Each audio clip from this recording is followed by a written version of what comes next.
You're listening to the Online Marketing Made Easy podcast, episode number 165. Welcome to the Online Marketing Made Easy podcast. Business advice so easy, you'll feel like you're cheating. And now your host, Amy Porterfield.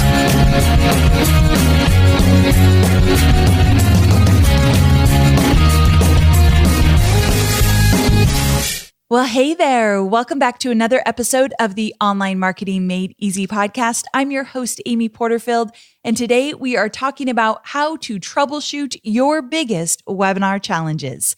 Now, if you are doing webinars right now and things aren't going as you had hoped, or if you're thinking about doing webinars or you've done webinars in the past and the results were less than dismal, so you're a little gun shy to do them again, then you, my friend, are in the perfect place right now. This is a must listen to podcast if you are in any of those scenarios. Now, before we get into the troubleshooting areas that I want to dive into today, I want to talk to you about something that came up in one of my Facebook groups. So recently, I have been reworking my List Builders Lab program. So if you're in List Builders Lab, you're going to get a whole lot of brand new content coming your way. And if you've been thinking about joining my list building program, it's going to be brand new very, very soon. So I'll talk about that when we go live with the brand new stuff.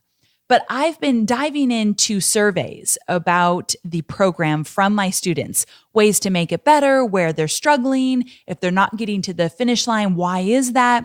And so I have over 350, at this point, it might be more like 400 surveys that I've collected and literally pouring over all of the details. And then I took all of that information and asked more questions in my List Builders Lab Facebook group to really narrow down some of the big topics. As a side note, next week's episode is how I rework an existing online training program. Since I'm doing it right now with List Builders Lab, I thought I would share with you exactly how I rework a program. That's next week's episode number 166. Anyway, that's a side note. So I've been in the thick of redoing this program, looking over surveys, and here's something that has come up again and again and again. The word overwhelm.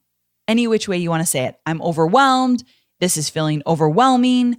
Overwhelm is taking over. Overwhelm, overwhelm, overwhelm. I hear that word probably 20 times a day from my students in my groups. And then the word is probably the most used word throughout all of these surveys. And because I was just really intensely into these surveys the other day, it just really stuck out to me that we use this word way too much to hold us back. And the reason that I'm bringing it up here, and forgive me, my students who have already heard this in the group, stay with me here. But the reason I'm bringing it up now is that you can't keep telling yourself that you're overwhelmed all the time, because guess what's going to happen?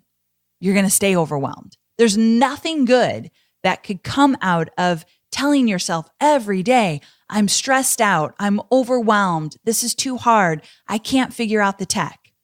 And I mentioned this somewhere else, I don't think on the podcast, but I recently had lunch with a good friend of mine, Elizabeth D'Alto. And Elizabeth and I go way back to our Marie Forleo mastermind days.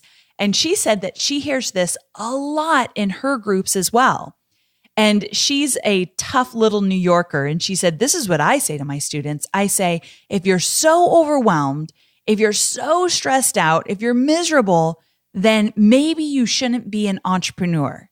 Maybe you should go back to your 9-to-5 job or just quit this whole idea altogether. Just don't do it, because no one said you have to do this. You definitely do not have to build a business online. You do not have to be an entrepreneur. And she said, when I tell them that, I notice instantly that I get pushback. And she said, I love it. I want the pushback. I want to tell my students, then fine, don't do it. And I want them to say, what? No way. You can't take this away from me. I am going to build this business. I am going to be a badass entrepreneur. This is mine. Watch out, world. And she said, I want them to have that fire, because the other conversation they're having, I'm overwhelmed, this is too hard, it's stressful, is going to get them nowhere but stuck. And so I wanted to share this with you because I thought it was so important for you to hear today. This is a lesson I have to learn as well. We can't keep talking about the overwhelm. It's too much. We're saying it too much. We're living it too much. You got to change the conversation. You know, it's all about mindset, right? You know that in your bones. However, we still stay stuck in our mind.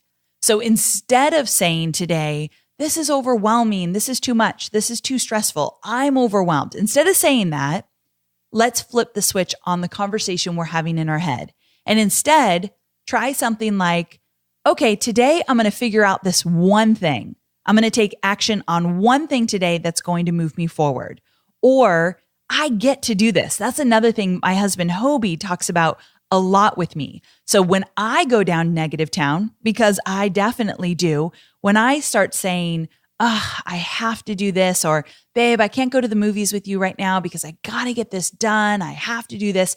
He always helps me, and I encourage him to do so. He says, let's flip the switch on that and let's say you get to, because you don't have to do anything, Amy. You are the boss. Or he'll tease me and say, well, then you should talk to your boss and tell her that this is crap and you're working too much.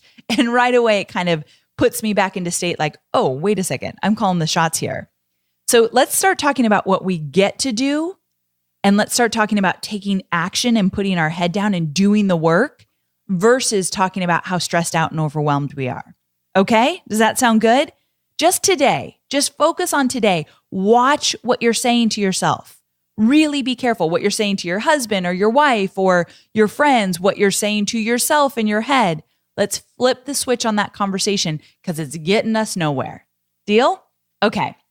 So let's get into today's episode all about troubleshooting your biggest webinar challenges. So as I mentioned in the beginning, if you've ever had challenges with webinars, or if you want to do webinars and you're a little bit worried about how much work they take or how complicated they might be, today is like a checklist of different areas that you can troubleshoot to make sure that if you're stuck, you can move through it. And if you haven't tried it yet, that you can sidestep some of these big mistakes. Now, of course, I have a freebie for this episode because I want to make it incredibly actionable for you. The freebie is called Your Webinar Problem Solving Toolkit, and it is a series of checklists categorized by different categories that we're going to go over in this episode today that will help you become a webinar detective, carefully zeroing in on those areas that aren't working quite as they should be. So you're going to love the Webinar Problem Solving Toolkit because if you're in webinars right now, you can use it literally in this moment or save it on your computer. And when you are doing webinars next, take it out and really use it to make sure that you've got everything covered. So to get your hands on the Webinar Problem Solving Toolkit, go to amyporterfield.com/165 download, or you can text the phrase 165 download to the number 33444. I'll talk about that freebie a little bit more at the end, but let's get to it. Now, it's important that you actually listen to this episode, not just grab the freebie and say, I'm not doing webinars right now, I'll get to it later, because I am going to share with you a very personal experience that I've gone through and something that I've never talked about before, but a strategy I'm using right now to troubleshoot a challenge in my business.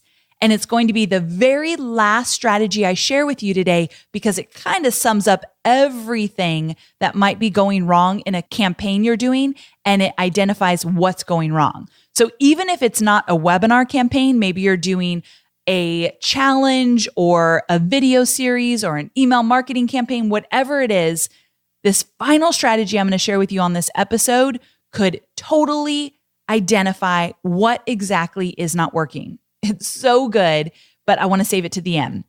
Okay, so let's go ahead and we're going to dive into 3 areas of troubleshooting your webinar. Challenge number 1, my Facebook ads aren't converting. Challenge number 2, my webinar registration page isn't converting. And challenge number 3, my webinar isn't converting. And when I get to challenge number 3, that's when I'm going to share this very personal troubleshooting strategy that I've been using in my business and that I want you to use in yours as well. Are you ready? Let's get to it. Challenge number 1, my Facebook ads aren't converting. Now I'm going to go over a few areas, the most important areas that you want to pay close attention to if your webinar ads are not turning into webinar registration leads. However, in the freebie, I add even more areas that you can look into. So the freebie is going to have a lot more included, but this episode is going to get more into detail about the areas that are most important for you to troubleshoot. So when it comes to ads, you can probably guess that the first conversation I want to have with you is around targeting. Now, if you're having trouble with getting your ideal audience to actually click on your ad, meaning you feel that there might be very little interest in your webinar topic because your ads are running and nobody's paying attention, one reason for this might be your ad targeting. Now, another reason for this might be you missed the mark on your webinar topic, and we're going to talk about that a little bit later. But let's just say that you might have missed the mark on who you're putting your ad in front of on Facebook. So let's talk about that. In terms of targeting, if there's one area in your business, not just with ads, but if there's one area in your business where I want you to become an expert, it's ad targeting. Even if you plan to hire someone to do your ads, I want you to hand over a list of targeting opportunities that you've personally researched, at least to give the person who's doing your ads a jumping off point.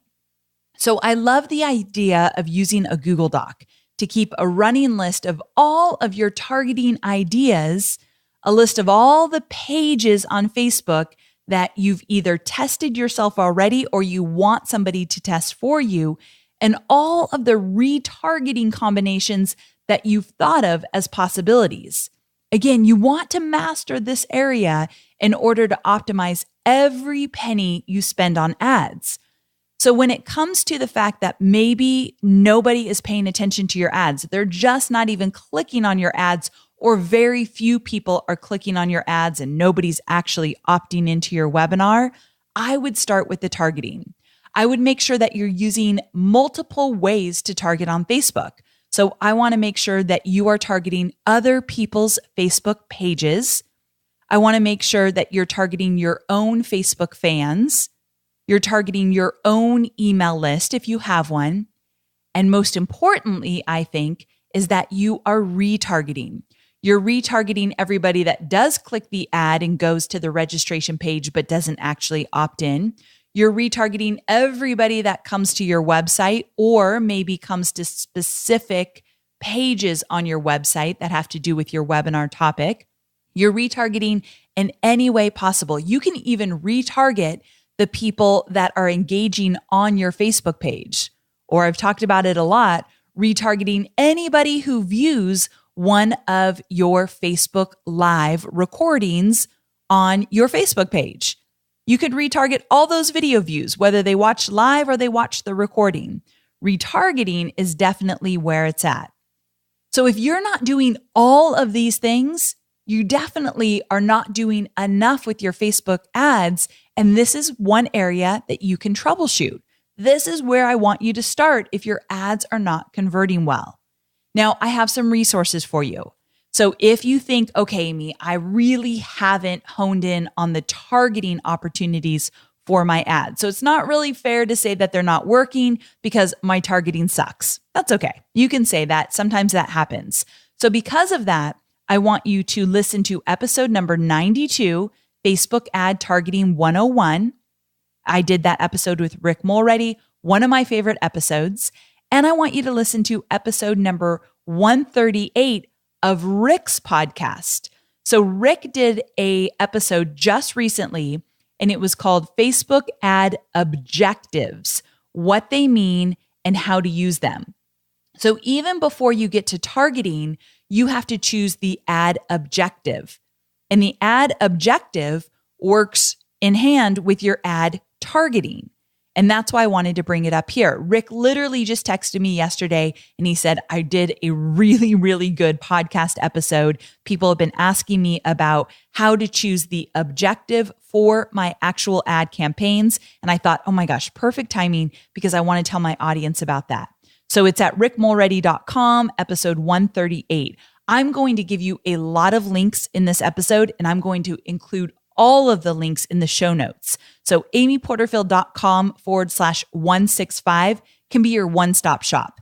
Everything you need to know in terms of links will be waiting for you there at the end of the show notes. Now, before I go any further, I want to tell you this. I'm going to give you a lot of troubleshooting opportunities today. This is a really good mini training for you to troubleshoot your webinar. But you can't get off the webinar. And one, you can't say, I'm so overwhelmed, because the goal here is you to choose one area and only focus on that first. So if I give you a list of 10 ways to troubleshoot your webinar, you are only allowed to choose one and say, I'm just going to focus there. I'm going to have blinders on to the other 9 things that Amy have said. I don't know if it's 10. I didn't count, but you get the point. I'm going to put on blinders. I'm not going to think of the 9 other things. I'm only going to focus on this one thing. That's how you beat overwhelm. You don't allow yourself to swim in all of the opportunities and all of the ideas. You choose just one. So promise me, pinky swear, you're only going to do just one of the things that I suggest today. After you do that, you can move on to the next thing. And that's why I created the freebie for you, so you won't forget what the next thing is you want to move on to with troubleshooting. It will just be there in a beautifully designed PDF. Okay, moving on. So we talked about targeting. When it comes to your Facebook ads, if they're not converting well, it might be your ad image or your ad copy. If you're running a static image ad, I definitely want you to try out a few different ad images just to make sure that you're putting some options out there. So what we typically do is, for one ad campaign, we might create 4 or 5 different ad images. We'll test those ad images against the exact same copy. So we're only comparing apples to apples. And we'll run it for, let's say, a day or two, and pretty quickly we'll know which ad images are actually pulling in the right audience. And so then we'll kill the other ones and we won't run them. So I want you to make sure you come to the table with a few different ad images to test, not just start out with one. Also, be very careful that you're not using stock images that are way too what I call stocky. Like, you don't want them to look like the typical stock images.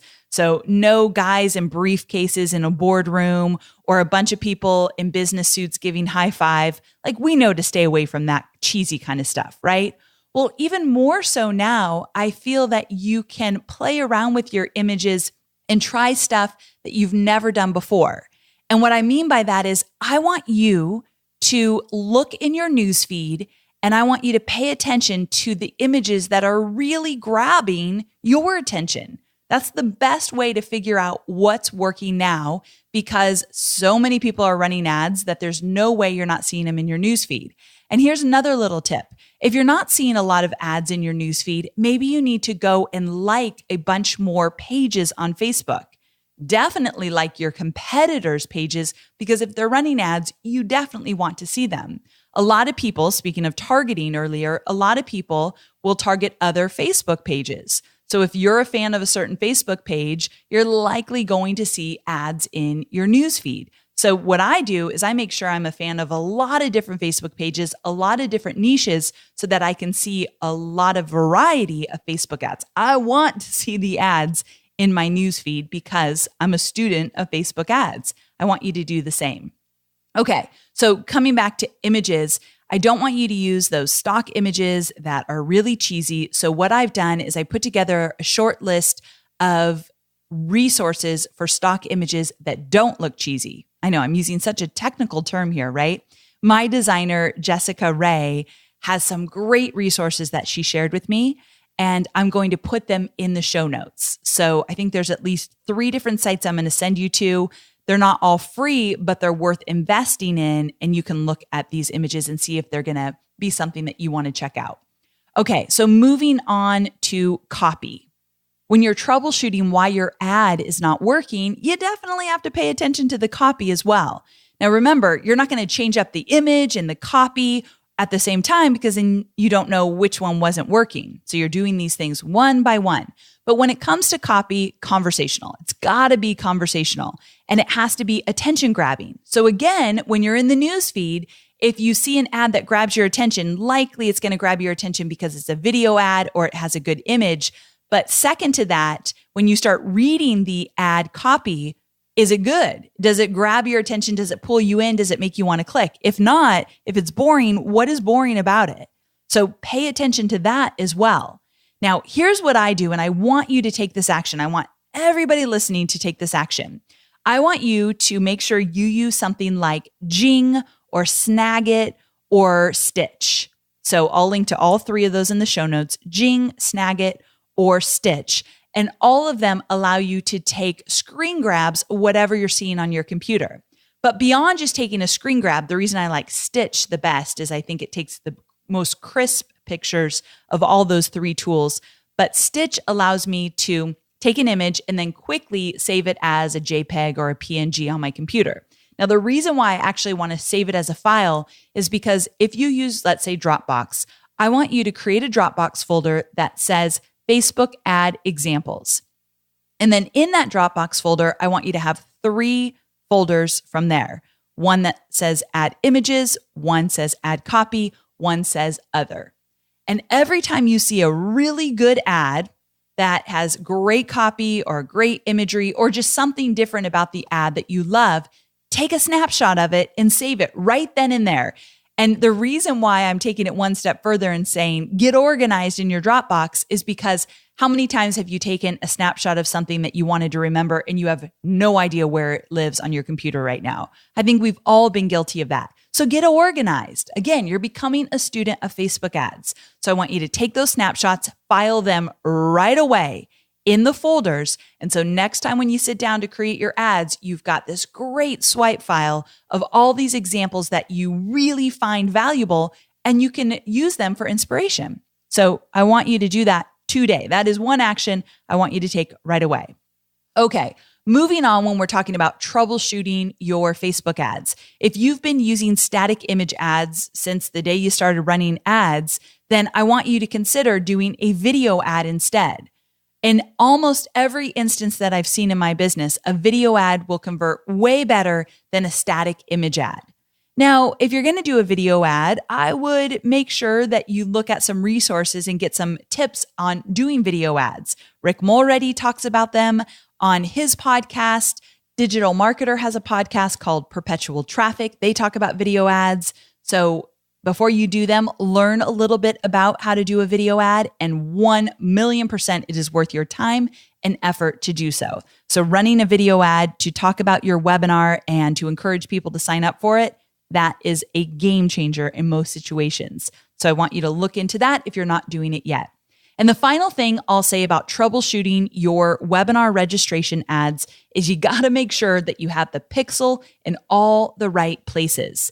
So Rick and I just did a podcast episode number 163 all about the pixel. If you're just starting out, we talk about the pixel, what it is, why it matters. But if you've been at it for a while and you've already placed your pixel in the right places, we talk about troubleshooting just to make sure you did it right and you're optimizing. So you have to use the pixel. Like there's no way around it. If you're running Facebook ads to fill up a webinar, you must be using your Facebook pixel. We talk about it in episode 163.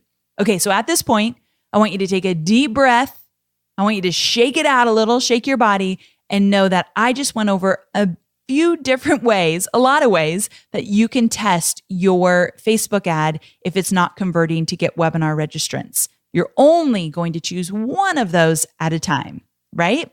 And I would say, let's focus on targeting for sure. Okay, so let's just say that you're running a Facebook ad and it's doing well. People are clicking on it and they're coming over to your registration page. But your challenge is that nobody's signing up for your webinar once they hit your webinar registration page. This one happens a lot. I hear this from my students a lot. They say, Amy, I'm getting clicks. 500 people have clicked on my ad. 2 people have actually registered for my webinar. Now, this is frustrating because I know it takes a lot of work to set up your ad campaign, set up your registration page, set up all the emails that follow a webinar registration page. Like you've done a lot of work to this point, and now you're literally spending money on your ads. People are clicking, but then they're not signing up. Let's talk about it. Number 1, you've got to look at your messaging. Is there an ad to registration page mismatch? Is the copy in your ad aligned with the copy on your landing page? If there's not a clear connection, if the conversation doesn't pick up from the ad onto the reg page, people are not going to trust you enough to give you their valuable asset, name and email. So you first need to make sure that the conversation is aligned. Now, here's something that I would love to see you try out. And this is something we've done in our own business and have seen really good results. What we've done is for most of my webinar registration pages, we have taken out all the copy on the reg page, meaning for the most part, you will rarely see bullet points on our registration page. Instead, we put all the goods in the Facebook ad copy, the webinar title, what you're going to learn, the bullet points. We put all that information in the ad copy so that when you click on the ad and you come over to our registration page, we usually use some good imagery. I'll talk about that in a second. The title of the webinar, a subtitle, and a button. And that's all you're going to find there.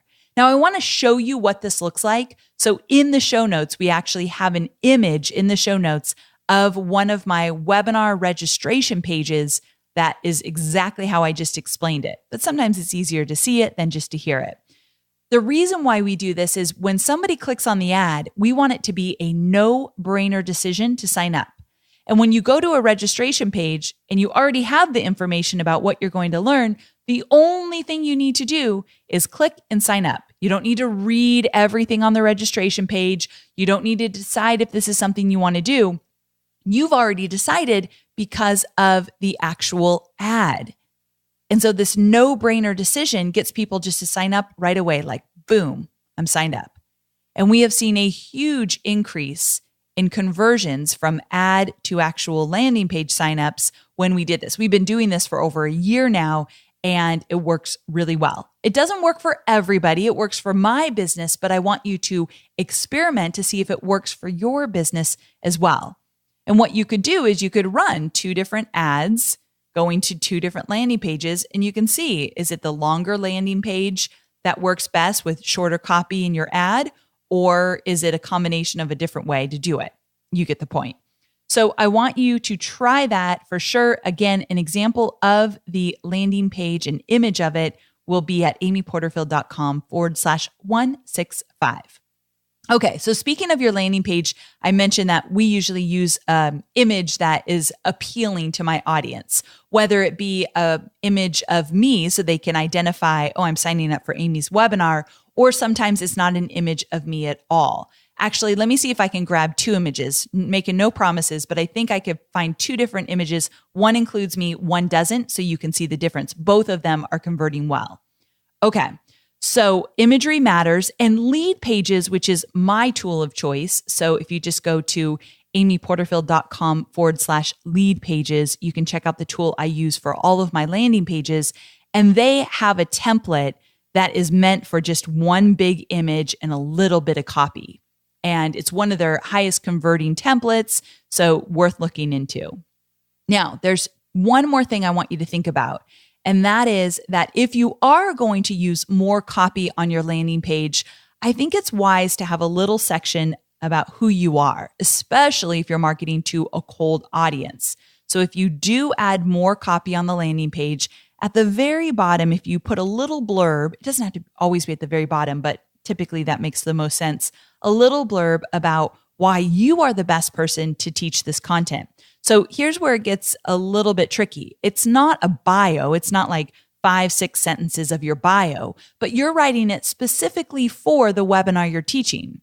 So if you're teaching on a certain topic, that bio should be 2 or 3 sentences and basically explains why you are the guy or the girl to be teaching this topic. So something in your experience or skill set makes you the expert to teach. You've got to talk about that in the little clip about you and maybe a picture of you included so people can connect with you. I think that's important, especially if you're just getting started, your audience is not your audience yet, you're still trying to attract them. They might want to know who you are and why it matters to the topic that you are going to learn about.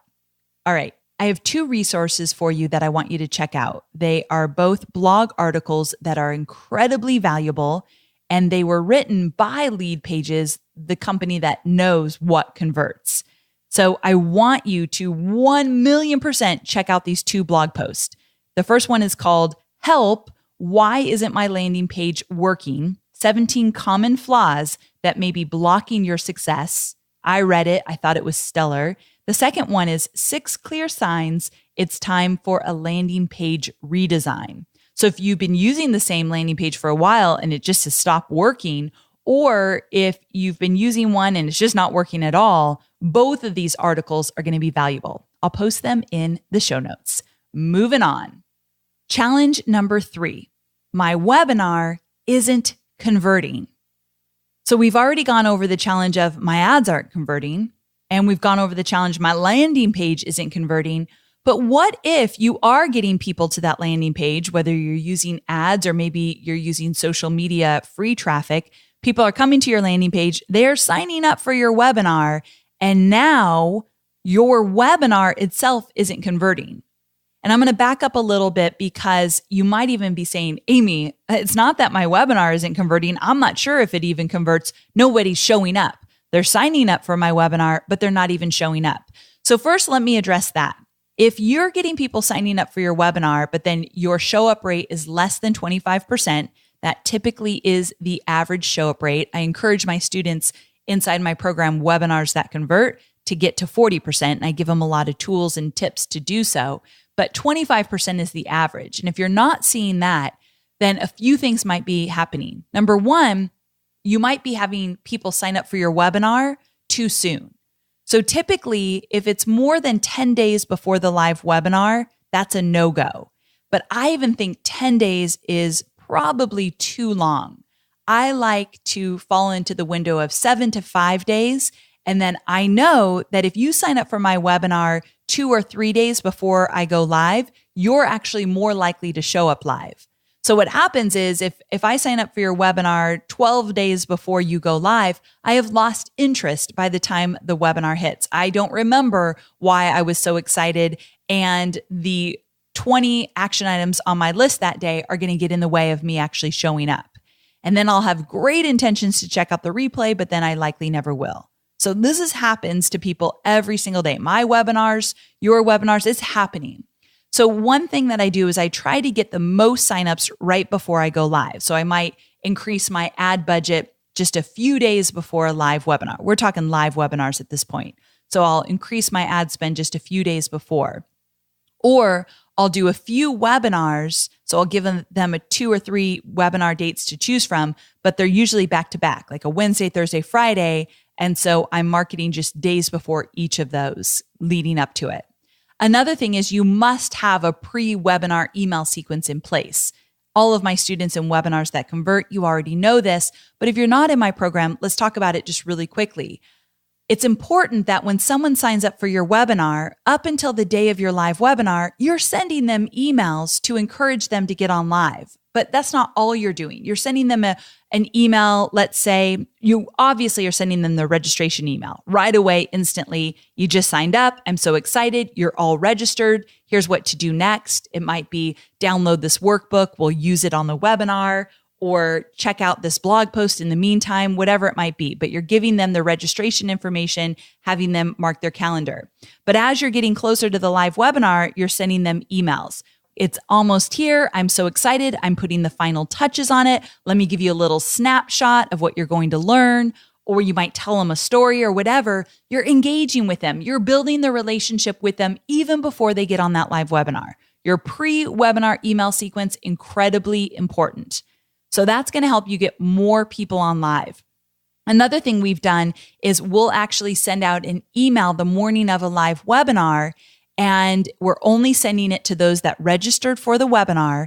And we might use like an image of a clock or a timer or something like that. And the copy is, your webinar is today, and the countdown has begun. You have just a few hours. Make sure to check your email. I've sent you all the information again, just to have it at your fingertips. You're just talking to those people that signed up for your webinar. So that's a really great way to remind them, hey, it's today. You can even make a video ad if you want. Or you can make a quick little video and email it to all your webinar registrants saying, today's the day. I know you're going to get busy. I know that an email is going to distract you. I know that your kids are going to run into the office and you're going to think, I don't have time for this. But let me tell you why that's a bad decision. So you actually talk about the things that are going to get in the way, and then you cut it off right away and you talk about why it's important they show up live. Okay, so let's say you are getting people on your webinar live. They're actually showing up, but the webinar just isn't converting. And the first thing I want you to think about is your offer. You need to make sure that the free content that they signed up for, what you're teaching in the webinar, is actually aligned with what you're selling. And this is a biggie. And this is why it's important to really take the time to build out some great free content in your webinar and make sure that it seamlessly aligns with whatever it is you're selling. Because whether you say it this way on a webinar or not, this is what that transition should look like. If you love this free content, if this is something that you really could get on board with, you want these results, you want to do this, you want to do that, then your next step is to join me in my program where I will show you exactly how to get these results. Now that you see the opportunity and you're excited, your next step is to buy my program. Obviously, you wouldn't say it like that on a webinar, but that's the behind the scenes conversation that needs to show up in your webinar. And so if you can't make that really seamless alignment between the two, something is probably off there. So I just want to put that out there that that's something you want to look at. Also, your webinar itself. I take a lot of pride in my webinar presentation, making sure that I'm giving great, valuable content. I have this motto, all my students know this, that when someone gets on a live webinar, before I go live, I say, no matter if they buy or not, they walk away from my webinar feeling excited, inspired, and driven to take action, no matter if they buy or not. And the reason why that's important to me is because I don't want them leaving a webinar thinking that was just a huge pitch fest the whole time. She promised that she would teach me this, this, and that. And all she did is she talked about her program that she wants to sell me. That's the last thing you ever want to happen on a webinar. So I put together an episode back at number 130. And the episode was called How to Sell on a Webinar Without Being Overly Salesy. And I want you to listen to that if you feel like you're getting people on your webinar, but it's just not converting into sales. It might mean that you're pitching in a way that's turning your audience off. So episode 130, I'll link to it in the show notes. I think that's one that you definitely want to listen to. But again, if they're getting on your webinar and it's not converting, it could have to do with your offer. It's not aligned with the free content you're teaching. You're selling in a way that feels awkward to them or not genuine or too salesy. We can combat that with episode number 130. And also, you've just got to pay attention to the flow of your webinar. You've got to keep them engaged throughout the entire thing so that when you get to the selling portion of your webinar, they are still right there with you. And one of the ways you do that is you make sure that in your free content, you are keeping them engaged. And you do that by asking them questions throughout the webinar. So that's another tip.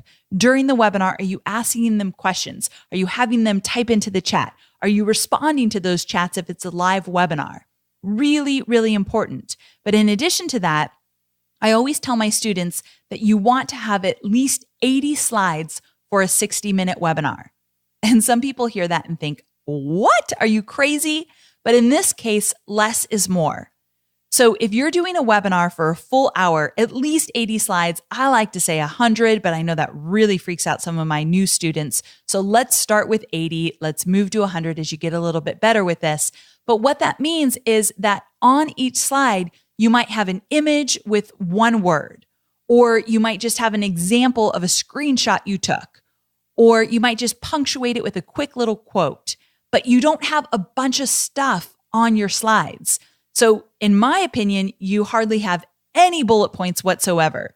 If let's say you have a slide with 6 bullet points and you build, so you're saying, well, Amy, I'm not showing all those bullet points at once.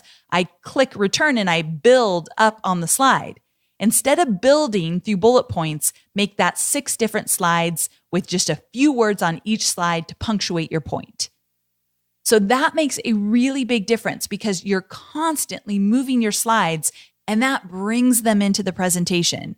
So if they are distracted by an email, but you're moving your slides, boom, boom, boom, and you're saying some really great stuff that's valuable to them and they're learning, they're going to come back to you. If they got distracted, they're going to come back in.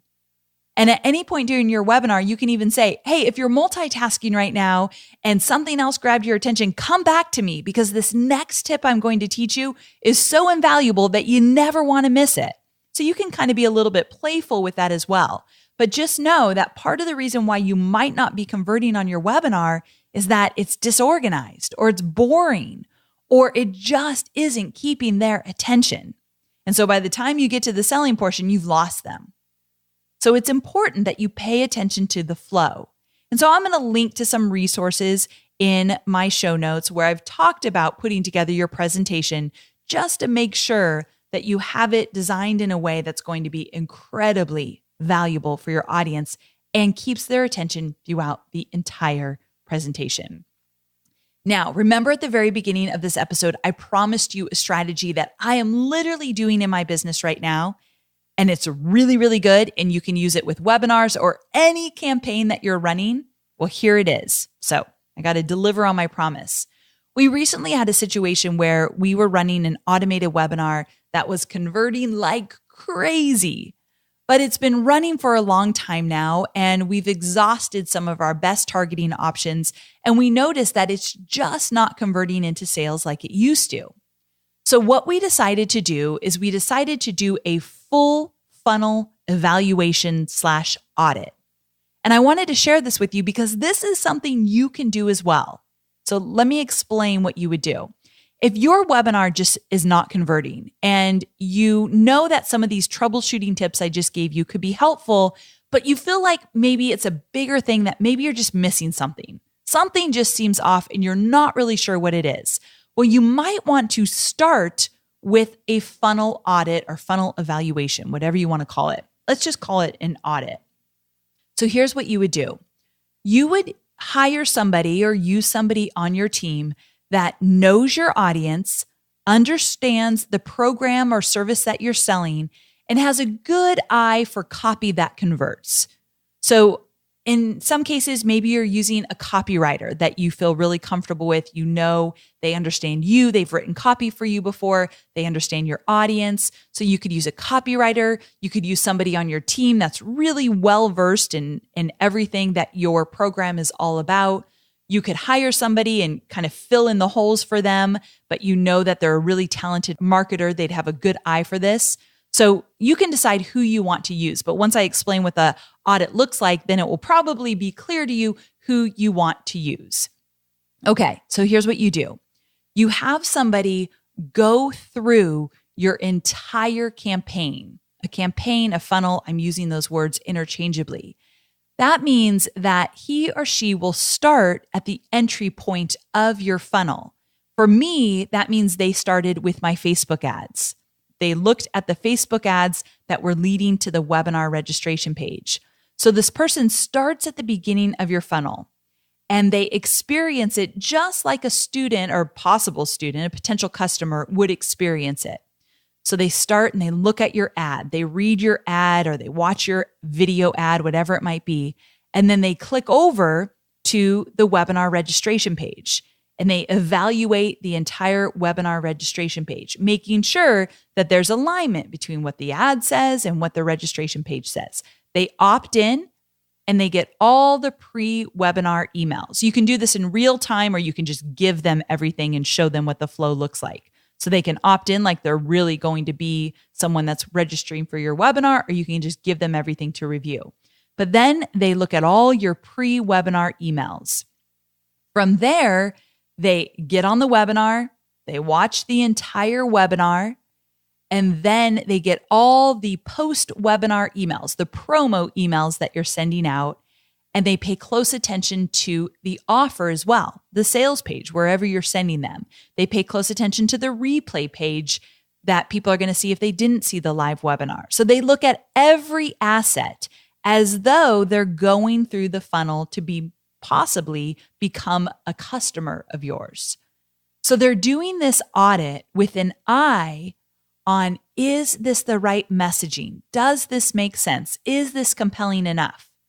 And one thing we noticed, so let me give you an example what this is going to possibly uncover for you. One thing we noticed with one of my funnels was that we were targeting entrepreneurial newbies with the ad and with my free content to even start the funnel. And so we were attracting these entrepreneurial newbies, people just starting out. And the ad was about just starting out. The landing page was about just starting out. Even the webinar talked about just starting out. But then what happened was after the webinar, some of the post-webinar emails, the promo emails, were talking a little bit more about if you've stopped and started along the way, if you've tried this, but it hasn't worked, then this program is for you. And there was a disconnect because the person that identified this said, wait a second. So is this for those who have stopped and started? They've been at it for a while. They want to take things to the next level. They're not sure where they should change things. Or is this truly for a newbie? Because you attracted the newbie and now your messaging has changed in your post-webinar email. And here's another thing we uncovered. The testimonials on the sales page talked about people that had been at it for a while, and then they shifted something and saw big results. That's not an entrepreneurial newbie. So I had to sit down and say, okay, who is this program for? It can't be for everybody. How do I need to tweak my messaging to make sure it's aligned from the get-go throughout the entire funnel? And I think this is a mistake that many of us have made. And I think sometimes it happens because we tweak funnels a lot. So if you have been at it for a while, you've likely changed your emails around, you've updated your sales page, you put new testimonials up there. This is what happened to me. And so we tweaked here and there to make it better, but somehow along the way, our messaging got mixed up. And so this audit uncovers all of that kind of stuff. And it will uncover things for you like what's not working on your landing page. You know, I talked about reading those articles about how to fix a landing page. Well, whoever is doing the audit should be well-versed in understanding what converts on a landing page so they can identify, look, you've got this here and that there, and this button's in the wrong place. That's why I'd rather you pay someone for a few hours of their time if they're skilled in online marketing to point out some mismatches that you might have. So again, I don't have it all figured out on who you should hire. You can figure that out, but they do need to be experienced too, so they can identify something not working with an ad image or ad copy. If they can look at your targeting, great, but I didn't actually do that. I just had them look at it as though a potential customer was looking at it. And then, of course, they had the skill set to know your landing page is off because of this or that, if that was the case. It wasn't in my case. So anyway, this audit could be really valuable for you. And you want to make sure that they're set up, they have all the information they need, and then they just go to town. And then you can get on the phone with them, or they could deliver a report to you or whatever it might be. And then you go and test. And you just change one thing at a time, because if you change 10 things, you'll never know if one is really working and one is a huge waste of time. So again, baby steps. Just take one thing at a time, have blinders for the rest of it. So that dreaded O word, overwhelm, doesn't even come into play. All right, let's go ahead and wrap it up. So there you have it. We troubleshooted your biggest webinar challenges. We talked about Facebook ads, webinar registration pages, your webinar itself. Remember, you are just going to choose one thing at a time and then tackle it. See if that was the issue. If it's not, move on to the next. To help you stay organized, I created your webinar problem-solving toolkit, where I listed everything I talked about with you here, but I also added extra things you can troubleshoot. I wanted you to have a really comprehensive list. We broke it up into categories like your ads, your landing page, your webinar slide deck, your webinar offer, your post-webinar emails. I even went into some of that in this checklist. So you definitely want to grab it. instantly. If you're not doing webinars yet, save it for when you are ready to tackle a new webinar campaign. So again, your webinar problem solving toolkit, you can get it at amyporterfield.com/165 download. Now, if you want to check out some of those links I talked about today, you can go to amyporterfield.com/165. You'll get the freebie there as well. So that might just be your one-stop shop. amyporterfield.com/165.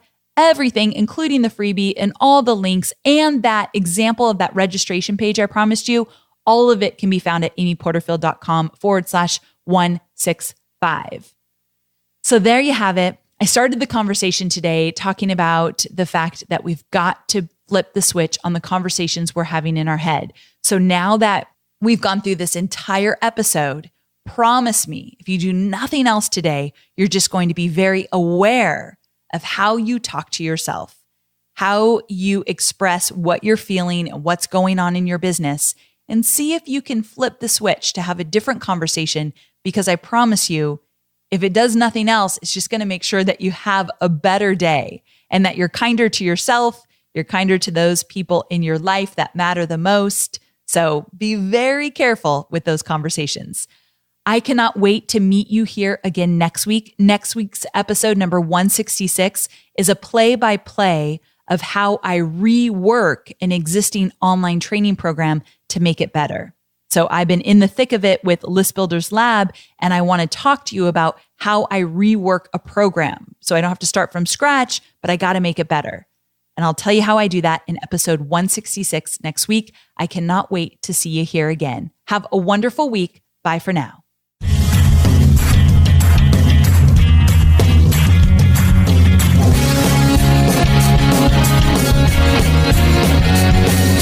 Thanks for listening to the Online Marketing Made Easy podcast at www.amyporterfield.com.